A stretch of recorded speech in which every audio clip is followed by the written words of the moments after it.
So today we're going to start with a new medicine, Pulsatilla nigricans.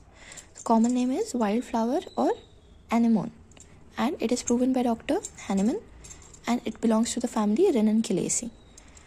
Introduction में we'll see that Pulsatilla is predominantly a woman's remedy, usually teenaged girls, with characteristic mental and uterine symptoms.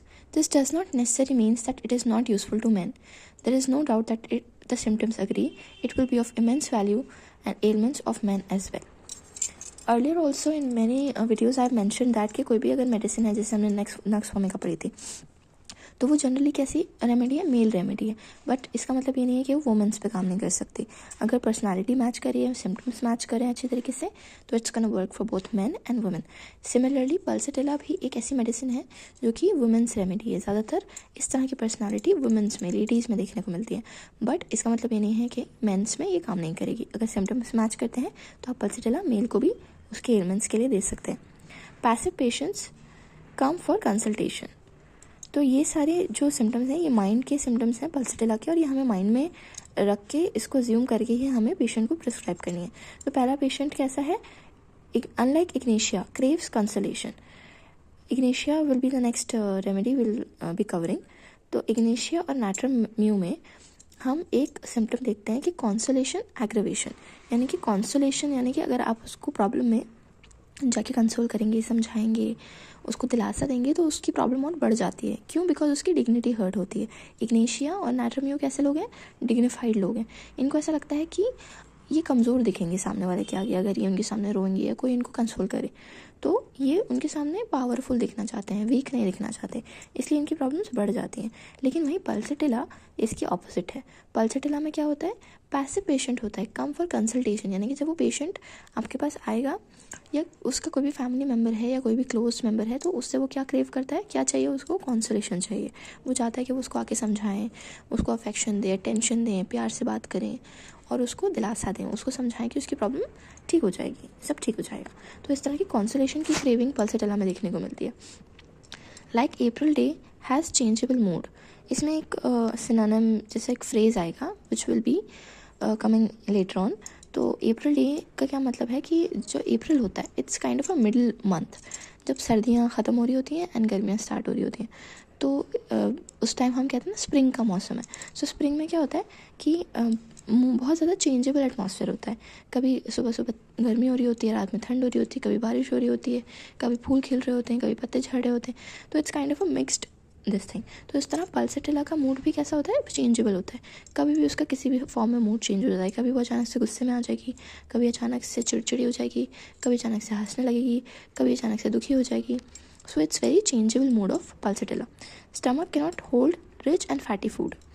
तो आपने देखा होगा या शायद खुद अपनी life में फील किया होगा कि कभी कभी हम बहुत हैवी खा लेते हैं, बहुत तेल का खा लिया, पूरी खा ली, पराठा खा लिया. So we kind of feel like vomiting, we kind of feel like very full and uncomfortable. तो इस तरह का सिम्टम पल्सटिला में देखने को मिलता है. जो पल्सटिला का पेशेंट है उसका स्टमक कैसा है कि वो किसी भी रिच और फैटी फूड को होल्ड नहीं कर सकता. रिच का क्या मतलब है, रिच का मतलब यहाँ पैसों से नहीं है. रिच हम उसको बोलते हैं जैसे कोई ग्रेवी है, उसमें अगर आपने बहुत ज़्यादा बटर डाला है या बहुत ज़्यादा घी डाला है या बहुत ऑयली है, तो उसको हम क्या कहेंगे, it is a rich dish. Rich dish है ये, यानी कि इसके अंदर बहुत ज़्यादा घी, मक्खन और ड्राई फ्रूट्स इस तरह की चीज़ें डली हुई हैं, तो उसको हम क्या कहते हैं, रिच है. फैटी फूड यानी कि बहुत ज़्यादा तेल भरा खाना, फ्राइड फूड है, फास्ट फूड है, बहुत ज़्यादा डेयरी फूड है, घी है, बटर है, ये सब किस में आता है, फैटी फूड में. तो इस तरह की जो खाने की चीज़ें होती हैं पल्सटिला का पेशेंट डाइजेस्ट नहीं कर पाता, उसे अपने अंदर होल्ड नहीं कर पाता. और कंप्लेंट्स अकम्पनी थर्स्टलेसनेस विद ड्राई टंग. तो क्या पल्सटिला में देखने को मिलती है, थर्स्टलेसनेस, यानी कि उसको प्यास नहीं लगती. दिन भर भी वो पानी ना पिए तो उसे कोई दिक्कत नहीं है. शायद इस तरह के पेशेंट आपके पास आएंगे, दिल टेल यू, आप उनसे पूछेंगे आप कितना पानी पीते हैं, तो जस्ट दिल tell you 1 glass in a day, और नहीं भी पियेंगे तो भी कोई प्रॉब्लम नहीं है. और उनकी टंग कैसी होगी, ड्राई होगी. जब आप टंग उनकी चेक करेंगे तो इट विल बी ड्राई इनका. And thick green yellowish discharge make her funk. तो जितने भी पल्सटिला के डिस्चार्जेस होते हैं वो किस कलर के होते हैं, ग्रीन येलोइश. कफ होगा वो भी ग्रीन येलोइश, लिकोरिया होगा वो भी ग्रीन येलोइश. कोई भी इंजरी हो जाएगी या पक जाएगी कोई पिंपल या एक्ने, वो भी उसका डिस्चार्ज भी कैसा होगा, ग्रीन और येलोइश. तो हर तरह के डिस्चार्जेस का कलर कैसा होता है, green yellowish. Irregular and painful menses, suppressed, delayed and scanty. Menses कैसे होंगे फीमेल के, इरेगुलर होंगे, कभी आए कभी नहीं आए, कभी आए तो बंद नहीं हो रहे, कभी बंद हो गए तो 6 महीने तक नहीं आए या 1 साल तक नहीं आए। पेनफुल होंगे, जब भी मेंसेस होंगे बहुत उसको पेन होगा। क्रैम्प्स होंगे, मेंस्ट्रुअल क्रैम्प्स जो होते हैं लोअर एब्डोमेन में पेन होगा। मेंसेस जो होंगे सप्रेस्ड होंगे, यानी कि सप्रेस हो जाने का क्या मतलब है, किसी भी एटमॉस्फेयर की वजह से, किसी भी इवेंट की वजह से, किसी भी सिचुएशन की वजह से किसी चीज़ का सप्रेस हो जाना। तो पल्सेटिला में पैर गीले करने से मेंसेस सप्रेस हो जाते हैं, यानी कि वो अगर ठंडे पानी में पैर डाल के रखेगी या पैर धोएगी या पैर गीले हो गए तो क्या होता है, मेंसेस सप्रेस हो जाते हैं कि उस मंथ मेंसेस नहीं आएंगे, या हो सकता है और लार्ज ड्यूरेशन के लिए मेंसेस आना बंद हो जाए।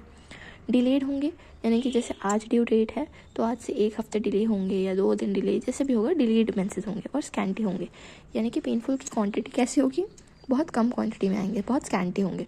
Leucorrhoea is also acrid, burning and creamy.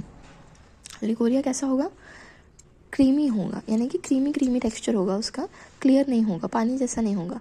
और एक्रिड होगा, बर्निंग होगा, यानी कि करोड कर देगा, जब वो निकलेगा तो उस जगह को वो जला देगा, वहाँ पे बर्निंग होगी। और एक्रिड यानी कि तेज़, ऐसे एसिडिक फीलिंग आएगी।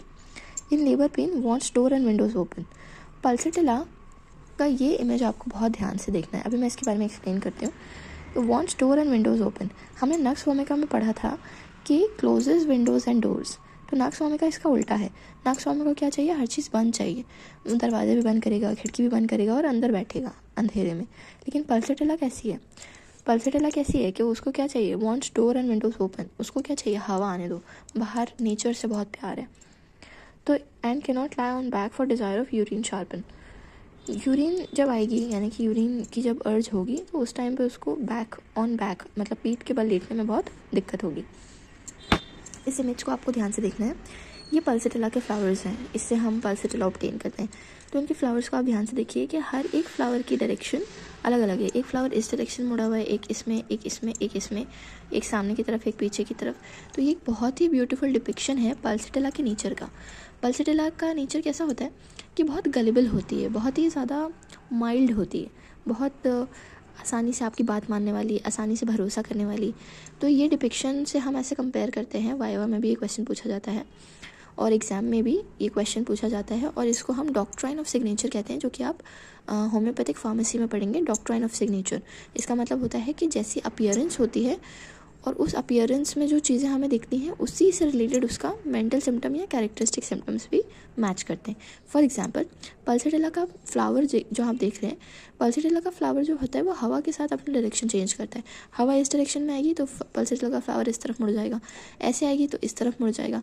तो ये क्या है, इस तरह का ये बता रहे हैं कि हवा के साथ उसका डायरेक्शन बदल रहा है, यानी कि हवा के साथ उसका जो मूड है वो बदल रहा है। इसका हम कैसे कंपेयर करते हैं पेशेंट के साथ, कि अगर पेशेंट से कोई भी बात कहेगा या कुछ भी समझाएगा तो वो फ़ौरन उसकी बात मान जाएगा, अपना दिमाग ज़्यादा यूज़ नहीं करेगा, बहुत जल्दी भरोसा करती है।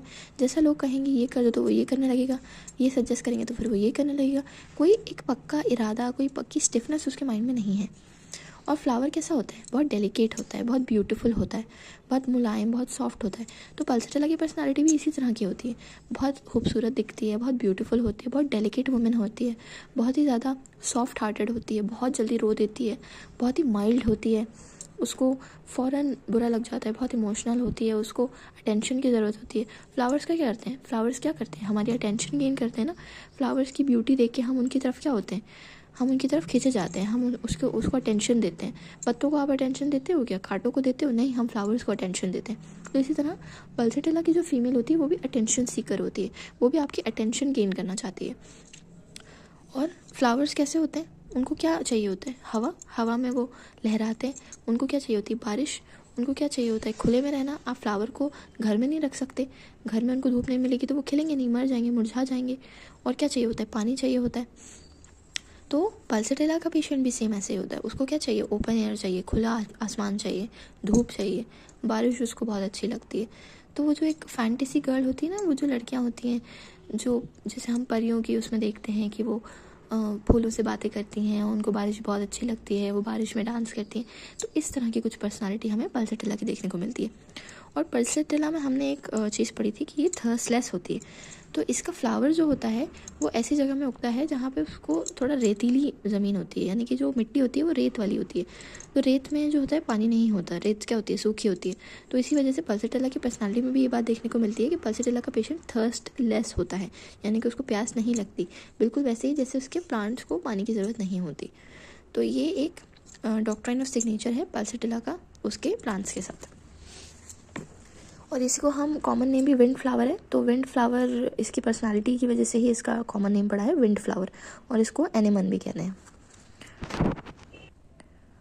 Now we will come to the clinicals. तो acne, abortion, anaemia, amenorrhoea, appetite, bladder affections, breast affections, bronchitis, catarrh, chest affection, chilblains, cold, colic, cough, distension, diarrhoea, dyspepsia, ear, eye affections, fever, female genital organs, glandular ophthalmia, gonorrhea, gout, hemorrhoids, headache, heart affection, heartburn, labor, lactation, licoria, measles, menstrual disorder, mumps, pregnancy, neuralgia disorders, rheumatism, respiratory trouble, sleep, toothache, urinary infection, varicose veins, etc.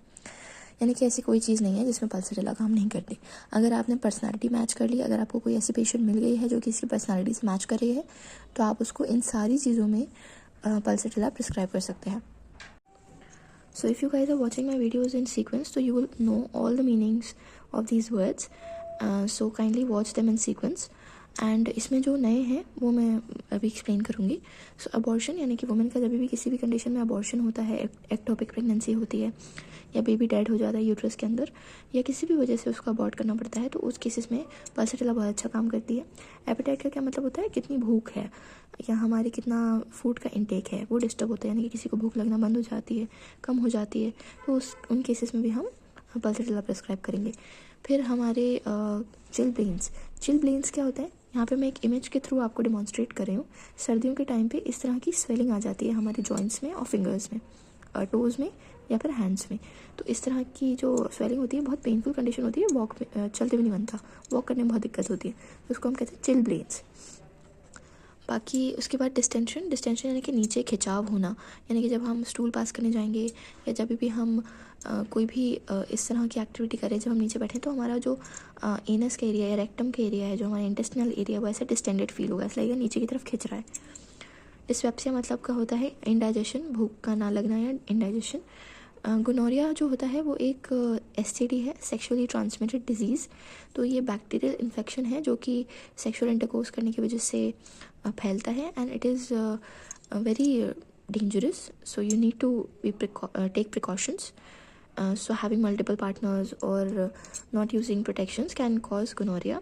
And इसमें बहुत ही major symptoms ये होते हैं कि vaginal discharges बढ़ जाते हैं, urine बहुत पेनफुल हो जाता है, यानी कि मिक्चरेशन, यानी कि जब हम यूरिन पास करते हैं तो बहुत पेनफुल कंडीशन हो जाती है, साथ साथ में लोअर एब्डोमेन या पेल्विक पेन होता है, और ब्लीडिंग भी होती है, वेजाइनल ब्लीडिंग भी होती है अपार्ट फ्रॉम मेंसेस. गाउट क्या होता है, तो जो हमारे जॉइंट्स होते हैं उसमें यूरिक एसिड का जब डिपोजिशन हो जाता है तो उसको हम कहते हैं गाउट. हेमोरॉइड्स मैं बहुत बार एक्सप्लेन कर चुकी हूँ पहले वीडियोस में. मीजल्स जो होते हैं, मीजल्स एक तरह का चिकन पॉक्स जैसा ही होता है, बट मीजल्स क्या होता है, वायरल इन्फेक्शन होता है, तो पूरी बॉडी पे ऐसे रेड रैशेज हो जाते हैं, फीवर आता है, गला ख़राब होता है, सर्दी होती है, नोज़ जो होती है वो ड्रिप करती है, तो कोल्ड हो जाता है, साथ में रैशेज हो जाते हैं, साथ में फीवर होता है और बॉडी पेन होता है, तो ये वायरल इन्फेक्शन है. बाकी जितने भी मेंस्ट्रुअल डिसऑर्डर्स हैं, जैसे कि यहाँ पे एमेनोरिया मेंशन्ड है, यानी कि absence of menses, menorrhoea absence of menses. Menstrual disorders जितने भी हैं, मेनोरेजिया, मेट्रोरेजिया, ओलिगोमेनोरिया, एमेनोरिया, इस सारे मेंस्ट्रुअल डिसऑर्डर्स के लिए पल्सेटिला बहुत अच्छी रेमेडी है. मम्स क्या होते हैं, जो हमारे सलाइवरी ग्लैंड्स होते हैं हमारे गले में, जो हमारे टॉन्सिल्स होते हैं वो फूल जाते हैं बहुत ज़्यादा, ये भी एक वायरल इन्फेक्शन होता है, और इसमें भी बहुत पेन होता है, ऐसे पूरा मुंह सूज जाता है, बोलने में खाने में तकलीफ होती है. प्रेगनेंसी डिसऑर्डर्स, न्यूरैल्जिया, यानी कि प्रेगनेंसी, अबॉर्शन हमने पढ़ा, तो प्रेगनेंसी में जितने भी डिसऑर्डर्स होते हैं, यानी कि बेबी का मूवमेंट स्लो है, या प्रेगनेंसी में बेबी का डेवलपमेंट नहीं हुआ अच्छे से, या कॉन्ट्रैक्शंस नहीं हो रहे at the time of delivery, baby बाहर नहीं आ रहा है, बेबी घूम गया है, ये जितने भी प्रॉब्लम्स होते हैं प्रेगनेंसी में, डिलीवरी में, वो सारे डिसऑर्डर्स को हम पल्सेटिला से करेक्ट कर सकते हैं. रेस्पिरेटरी ट्रबल, स्लीप, टूथ एक, यूरिनरी इन्फेक्शन। वेरिकोज वेन क्या होती है? ये एक ऑक्यूपेशनल डिसऑर्डर है, यानी कि जो लोग बहुत ज़्यादा खड़े रहते हैं या बहुत ज़्यादा स्टैंडिंग वर्क होता है, जैसे कि फॉर एग्जांपल ट्रैफिक पुलिस, तो वो चौराहे पे कितने कितने घंटे खड़े रहते हैं to regulate the traffic, control करने के लिए। तो उससे क्या होता है, उनको बहुत ज़्यादा प्रेशर पड़ता है उनके पैरों की नसों पे, तो वो क्या होती हैं, ऐसे बाहर की तरफ आ जाती हैं। तो अगर आपने देखी होंगी तो I demonstrate with the picture here, तो इस तरह इसको हम कहते हैं वेरिकोज वेन। तो ये वेन्स जो होती हैं छोटी छोटी बारीक बारीक, ये हमारी स्किन के ऊपर आ जाती हैं और हमें ऊपर से दिखने लगती हैं। इसमें बर्निंग सेंसेशन होता है स्किन पे और थोड़ी पेनफुल कंडीशन होती है और क्यूरेबल नहीं होती है, तो इसको हम पहले से ही प्रिवेंट करें तो अच्छा है। Now we will see the sphere of action. The main seat of action of pulsatilla are veins, mucous membrane of tongue, stomach, bowels, female genital organs such as ovary, uterus, vagina, ears and eyes. तो हमारी Pulsatilla का action कहाँ कहाँ पर है? Veins पे, जितनी भी हमारी वेन्स हैं, म्यूकस मेम्ब्रेन पे, जो हमारी इनर लाइनिंग होती है हमारी पूरी बॉडी की, वो म्यूकस मेम्ब्रेन होती है, तो वहाँ पे अच्छा काम करती है। टंग पे अच्छा काम करती है, स्टमक पे अच्छा काम करती है, बाउल्स पे, यानी कि जो हम खाते हैं, जो हमारा डाइजेशन है, बाउल मूवमेंट्स होते हैं, इंटेस्टिनल मूवमेंट्स होते हैं, पेरिस्टाल्सिस होता है, उस पर अच्छा काम करती है। फीमेल जेनाइटल ऑर्गन्स पे, ओवरी पे, यूट्रस पे, वजाइना पे, आइज पे बहुत अच्छा काम करती है और ईयर्स पे बहुत अच्छा काम करती है। Now we will come to the pathogenesis. So it produces irritation, lateral inflammation of mucous membrane having thick, bland, greenish yellow discharges, venous engorgement and congestion. तो पल्सटिला में हमने हमेशा देखा है कि डिस्चार्जेस किस कलर के होते हैं? ग्रीनिश और येलोइश कलर के। ब्लैंड होते हैं, मतलब डिस्चार्ज जो होते हैं वो एक्रिड नहीं होते, यानी कि जला देने वाले, एसिडिक नहीं होते। और कैसे होते हैं? थिक कंसिस्टेंसी के होते हैं। हमने पढ़ा था लिकोरिया कैसा था? क्रीमी था। तो कैसे होते हैं डिस्चार्जेस? सारे ब्लैंड होते हैं और थिक होते हैं। ब्लैंड का क्या मतलब होता है? Non acidic. पानी कैसा होता है? ब्लैंड होता है। पानी हम पीते हैं तो हमारा मुंह नहीं जलता ना, तो हम क्या बोलेंगे? पानी कैसा है? ब्लैंड है। उसी तरह यहाँ पे डिस्चार्जेस कैसे हैं? ब्लैंड है। वीनस एंगोर्जमेंट, यानी कि नसें जो होंगी वो फूल जाएंगी। नसों का फूल जाना, उसको क्या हम कहते हैं? एंगोर्जमेंट, बड़ी हो जाना, एनलार्ज हो जाना। कंजेशन, यानी कि बहुत ज़्यादा ठसाव, बहुत ज़्यादा ब्लड का रश बहुत ज़्यादा बढ़ जाना, तो उसको हम क्या कहते हैं? कंजेशन कहते हैं। It causes contractive pain in uterus. Pulsatilla क्या करती है? यूट्रस का कॉन्ट्रैक्शन करवाती है। Pulsatilla also causes burning sensation on palm, soles and tongue. तो कुछ लोग होते हैं, I don't know if you experienced और नॉट, बट कुछ लोग होते हैं जिनके हाथ पैरों में बर्निंग सेंसेशन होता है। उनको जब वो सोते भी हैं तो वो अपने हाथ पैर जो होते हैं ब्लैंकेट के बाहर निकाल के सोते हैं ताकि उसमें हवा लगती रहे। तो उनकी जो स्किन होती है बहुत गर्म फील होती है और उनको अंदर से ऐसा सेंसेशन होता है जैसे कि जल रहा है, हाथ पैर जलते हैं। तो I have myself experienced this thing कि my soles and palms used to burn a lot. I used to apply ice. I used to keep it on cold surfaces. I used to hold cold bottles in my hand, like fridge की bottle हाथ में पकड़ना अच्छा लगता था। तो इस तरह के बहुत सारे सिम्टम्स नॉर्मल लाइफ में बहुत लोग एक्सपीरियंस करते हैं। सब नहीं करते बट बहुत लोग एक्सपीरियंस करते हैं। If you experienced it you will understand it very well.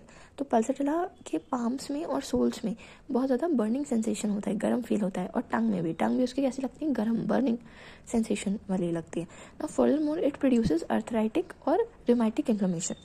तो पल्सटिला जो होती है वो रोमैटिज्म और अर्थराइटिस में भी, अर्थराइटिस और रूमेटिज्म जो होता है उसमें बहुत ही अच्छा वर्क करती है। अर्थराइटिस क्या होता है? जॉइंट्स का इन्फ्लेमेशन। जो हमारे साइनोवियल जॉइंट्स होते हैं उसमें जो साइनोवियल फ्लूइड होता है वो कम हो जाता है, तो बहुत ज़्यादा फ्रिक्शन प्रोड्यूस होता है बोन्स के बीच में। जब बोन्स एक दूसरे पे ग्लाइड करेंगे और उसके अंदर फ्लूइड नहीं होगा उसमें रेजिस्टेंस हटाने के लिए, तो बहुत ज़्यादा पेनफुल कंडीशन हो जाती है। ऐसे जॉइंट्स जो स्टिफ हो जाते हैं, ऐसे अकड़ जाते हैं, इनके सीधे नहीं हो पाते, तो इसको हम क्या कहते हैं? अर्थराइटिस कहते हैं। और रूमेटिज्म में क्या होता है? मसल और जॉइंट्स वीक हो जाते हैं, स्टिफनेस आ जाती है रूमेटिज्म में। तो ये सब हमें पल्सटिला में देखने को मिलता है। The veins seem to lose their vital resistance under the influence of pulsatilla so that varicose occurs. हमारी जो वेन्स होती हैं वो फ्लेक्सिबल होती हैं, वो कभी कॉन्ट्रैक्ट करती हैं, कभी रिलैक्स करती हैं। लेकिन जब पल्सटिला का असर होता है, जहाँ क्योंकि हम पैथोजेनेसिस देख रहे हैं, यानी कि पल्सटिला अगर मेडिसिन के तौर पे ना यूज़ करी जाए, पल्सटिला ऐसे ही यूज़ करी जाए बिना पोटेंटाइजेशन के, बिना डायनामाइजेशन के, तो वो क्या प्रोड्यूस करेगी?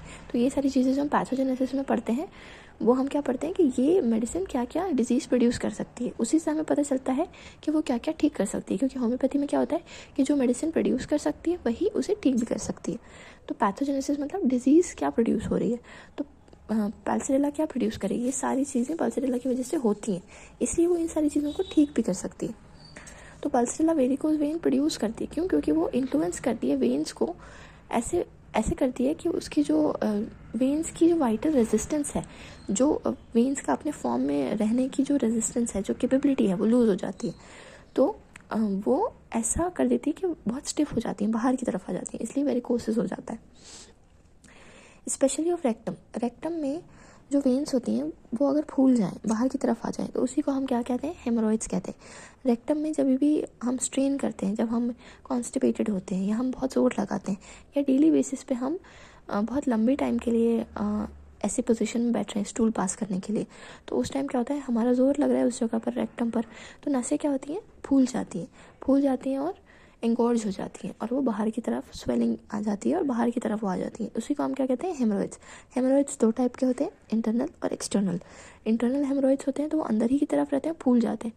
एक्सटर्नल होते हैं तो वो अंदर से फूल के बाहर भी आ सकते हैं, और बाहर की कोई नसें अगर फूल के बड़ी हो जाती हैं तो उसको भी एक्सटर्नल कहते हैं। फिर फर्दर ये 2 टाइप के हेमोरॉइड्स होते हैं, ब्लीडिंग और ब्लाइंड। ब्लाइंड में क्या होता है, उसमें ब्लड नहीं आता, और ब्लीडिंग में क्या होता है, ब्लड आता है इन वेन्स में से, यानी कि वेन्स रप्चर हो जाती हैं तो ब्लड आने लगता है, और अगर ब्लड नहीं आ रहा है तो हम उसको कहते हैं ब्लाइंड पाइल्स। तो हेमोरॉइड्स या पाइल्स इसी वजह से होते हैं। तो ये पल्सेटिला उसके लिए भी एक अच्छी मेडिसिन है। In eyes, it acts on lids, producing inflammation, catarrhal discharge from the ears too, and there is purulent discharge. तो आँखों की जितनी भी प्रॉब्लम्स होती हैं, जैसे कि कैटरल हो गया, कंजक्टिवाइटिस हो गया, किसी ने आँखों में काट लिया, आँखों में कोई गोहेरी हो गई, पिंपल हो गया और उसमें से डिस्चार्जेस हो रहे हैं, डिस्चार्ज कैसा है, येलोइश है, ग्रीनिश है, ब्लैंड है, तो इस सारी कंडीशंस में पल्सेटिला में आँखों में से पानी आना, आँखों का रेड हो जाना, आँखों में इरिटेशन होना, जलन होना, चुभना, कम दिखाई देना, ब्लर विजन हो जाना, इस तरह की सारी कंडीशंस में पल्सेटिला बहुत अच्छा काम करती है। ईयर्स में से भी, कानों में से भी जब पस आता है या जो डिस्चार्जेस होते हैं वो येलोइश होते हैं, ग्रीनिश कलर के डिस्चार्जेस होते हैं कान में से, तो उस कंडीशन में भी हम पल्सेटिला प्रिस्क्राइब कर सकते हैं, उसमें भी बहुत अच्छा काम करती है।